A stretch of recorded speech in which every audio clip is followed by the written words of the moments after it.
finish what you started.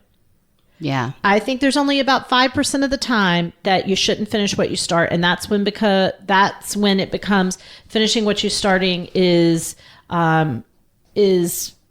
physically or emotionally debilitating or unhealthy. Hello, hustlers, entrepreneurs, solopreneurs, small business owners, everybody out there trying to turn an idea into income. I want to welcome you to Serious Business, because it's serious, but it's not all that serious. Welcome to your weekly spot to get everything you need to know about making your business more profitable, but also having a lot more fun while doing it, because if this ain't fun, you shouldn't be doing it. Hello, everybody, and welcome to Serious Business, where it all matters, just not that much. We're excited to have you back on another episode. And this was not a planned episode. This was a life experience that has turned into an episode that I'm going to share with you today. And it requires me to kind of tell you the story of what happened, to give you some context. And then we're going to talk about how this, how does this show up in your life? How does it show up in your business? How does it affect your business? And how possibly has it kept you from being where you may want to be in business? So I had a very good friend get married recently, and we went to their wedding. And I think, as everyone should do after you've attended a great wedding, you need to have a Waffle House morning. So, so we were having a Waffle House morning. So I'm assuming that everyone is familiar with Waffle House, but just in case you've never been to the Waffle House because you're just a bad human, I will kind of share with you how Waffle House operates. So they don't really take orders. Now, here's what's funny. They used to not even write orders down. Now I think they kind of do take notes, but back in the day when I was a kid, nothing was written down at Waffle House. And so the orders are yelled out to the line cooks, and they start making it as the orders are yelled out to them. So Waffle House is, if it's busy, it's hectic, right? Because it's screaming orders, and it's throwing waffles and slinging eggs, and usually there's just a few booths and some bar service. And so we went in, and it was really busy. So there's 6 of us. It was really, really busy. And we decided to all take the bar. There was 6 seats across the bar. We took that, and we were in a jovial mood. One person was very hungover. He was less jovial than the rest of us. But we were in a jovial mood, and we could see that they were really busy. Mm-hmm. And everybody was kind of hustling. So when the orders started to be taken kind of insanely, like not taking 2 of the orders, but not taking everybody's order, and then... Well, we thought no orders had been taken. But then it found out 2 people's had... So anyway, it was messy. It was all weird. It was messy. And we still were like, whatever. We told them they need to take our order. But then when everyone's order was taken, we could tell that this was going south, right? Like, I know Waffle House. If anybody knows Waffle House, it's me. And I know you take the order, you go over and you call the food in, and then you get one the beverages. Smothered, chunked, hashed, 2 eggs dunked, over easy, whatever. 1 smothered, chunked. How did I get mine? Smothered, covered, and chunked is how I get mine. Mm-hmm. You just get... You hear them yell it out. We did not... No, I was asking what yours are. How do you do yours? What do Mine's I smothered, get? covered, chunked. I just got mine capped. Mushroom. Yeah, just capped. Anyway, So you yell that out, and then you get beverages. So I could see our order had never been yelled out, but they kind of said one thing. It was so bizarre. Then we never got our drinks. Never. We started asking. And then we noticed that the person waiting on us, who was Felicia, somebody kind of stepped in for her. And I think I kind of thought, oh, they see she's really overwhelmed. They're helping her. And then what started to come to light was she was not overwhelmed, right? Like, everybody was busy, but I don't know. I'm not going to judge what was going on for her. But basically somebody else kind of stepped in and started getting us beverages, helping make decaf coffee because she kept saying I have to make it, but she never made it. And this has gone on for a good 15 minutes. It was very now. bizarre. There was very strange things happening. We ordered a small orange juice, but she was filling a large. And one of the people were like, no. It was very weird. So we're actually, because Melanie and I are not the most jovial customers when people can't get things right. Honestly, we expect good service. And let's tell people why. Why is that? Well, was this a pop quiz? No. Well, we were both waitresses ourselves. Yes, I was a better waitress than you. And not only that, but we also Let's not both skip of us. the fact I was a better waitress than you. Oh, fine. I don't like people, so there's that. Susanna actually likes people. I dislike 99% of humans on earth. But no, we were both waitresses, and both of us had a job where we were singing waitresses, where you had to sing songs. So let me just give you an example. Multiple things, and get people hot food. So we have very little tolerance for people who can't just pull their shit together and take an order. But that's what I'm saying. We would do a line dance in the main dining room and go, "Don't break my heart." Like we had a boot, scoot, and boogie dance that we did.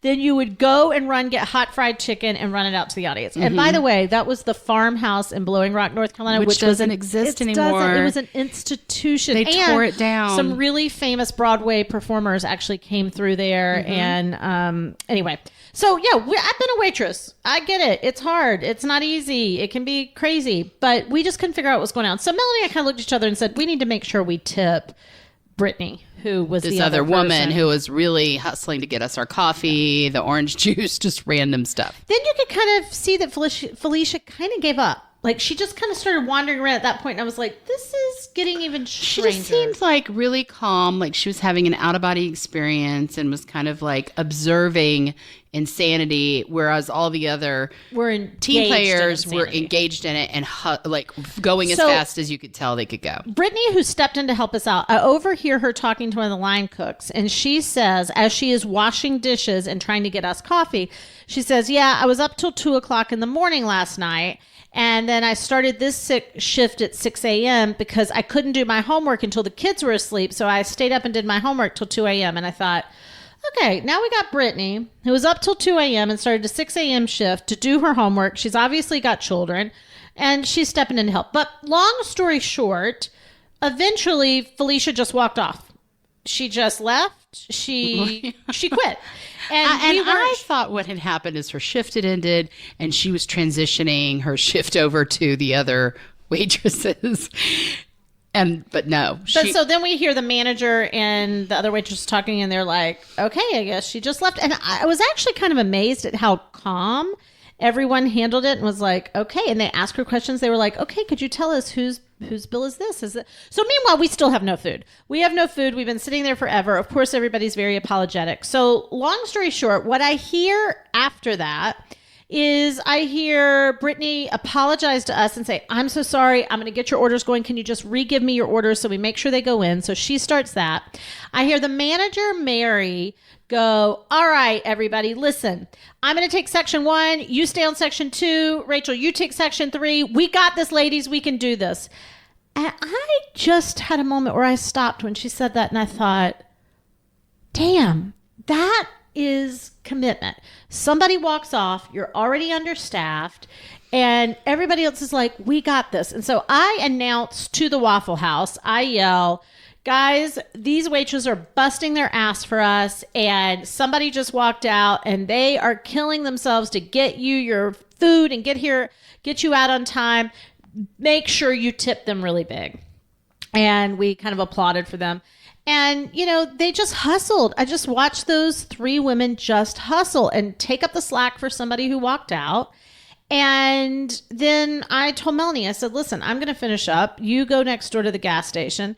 And we got out $300. And when we left, we gave each of them $300. And we said, it was just commendable to see you just not stop and be committed to these are waitresses. These are not the owners of the Waffle House, right? They didn't complain. They didn't miss a beat. They just kept going.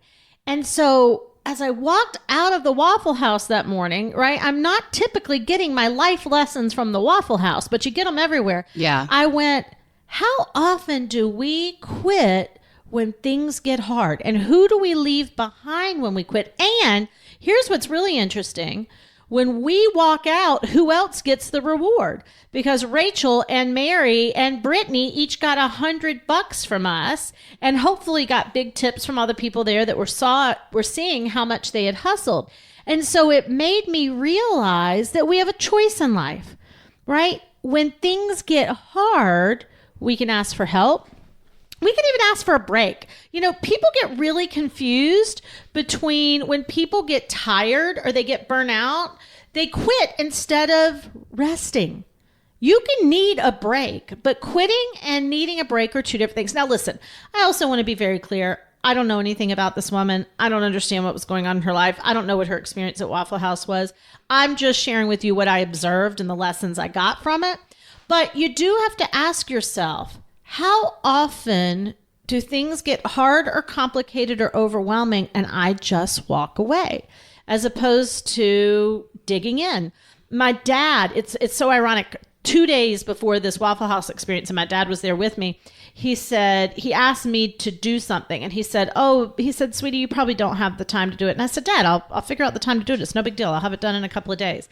And he said, well, you know what my mama always said? He said, my mama always said, if you want to get something done, find a busy person to do it.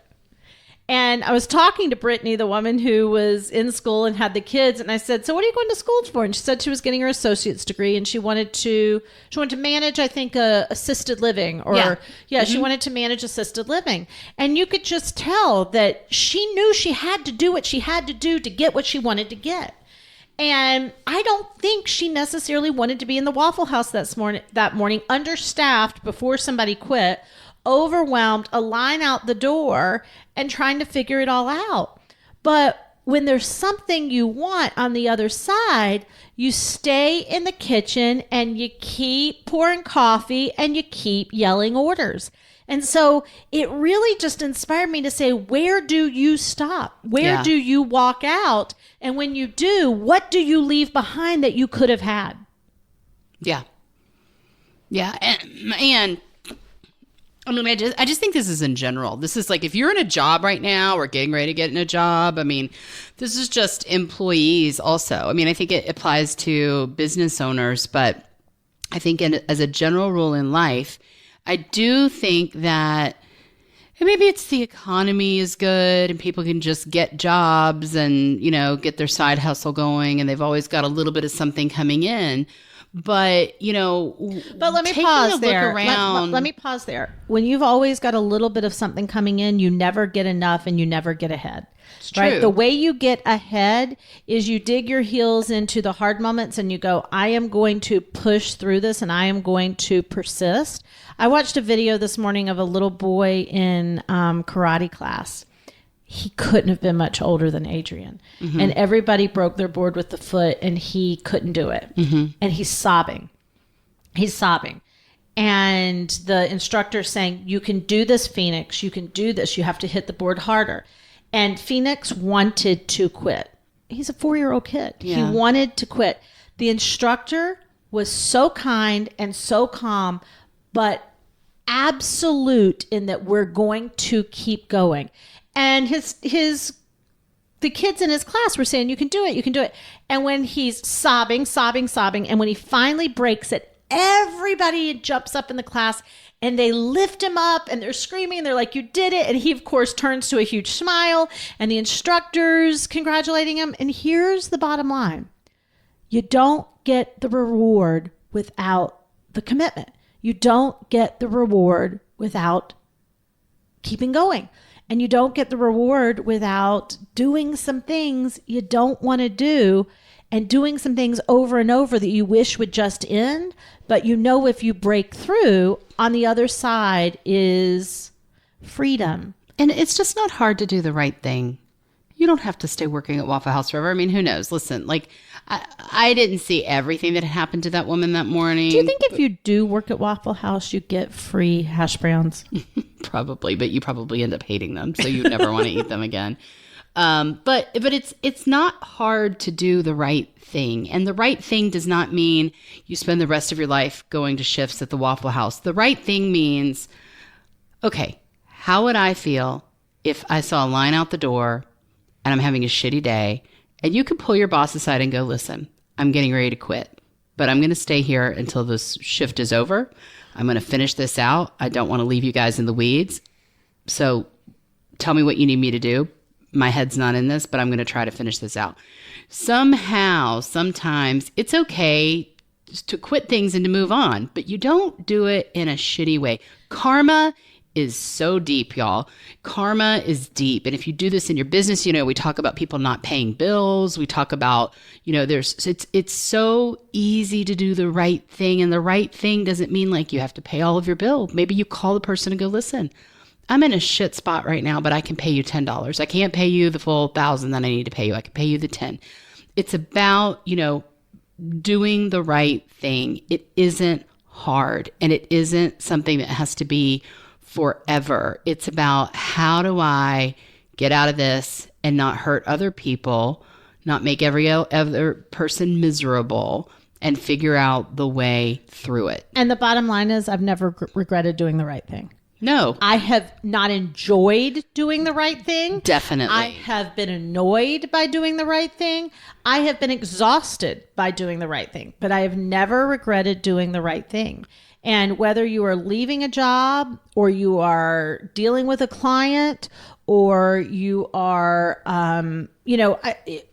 I sit in meetings all the time where I don't get to say what I want to say, because what I want to say would just make me right. It doesn't mean it's the right thing. Mm-hmm. And so I want to use Felicia as an example, and this is not to make Felicia wrong. Like I said, I'm very clear that I don't know Felicia's life or circumstances, but it is the lesson that I got in that moment, in that, what would her life look like, and what would be ahead for her if she'd stayed in that job forever. Not even the point of the story. But if you finish what you started. Yeah. I think there's only about 5% of the time that you shouldn't finish what you start. And that's when it becomes, finishing what you're starting is physically or emotionally debilitating or unhealthy. Finishing a shift at Waffle House, it may be emotional trauma for you to work at Waffle House the rest of your life, but to finish another couple of hours on a shift to help other people wouldn't. And so it's just, what I want you to walk away with today is to go, where do I stop when things get hard? Where do I walk out when things aren't easy? What do I do when the going gets really tough? And if I reversed that and said, I'm going to stay, I'm going to stick it out, I'm going to finish, I'm not going to do what's easy, but I'm going to do what's right, how would that come back to you time and time and time again? Mm-hmm. So here's the bottom line. What's right is very rarely what's ever easy. So I want you to think about what you need to be doing in your business right now. I want you to think about what you need to be doing in your job right now. I want you to think about what you need to be doing as a parent right now. I want you to think about what you need to be doing as a spouse right now.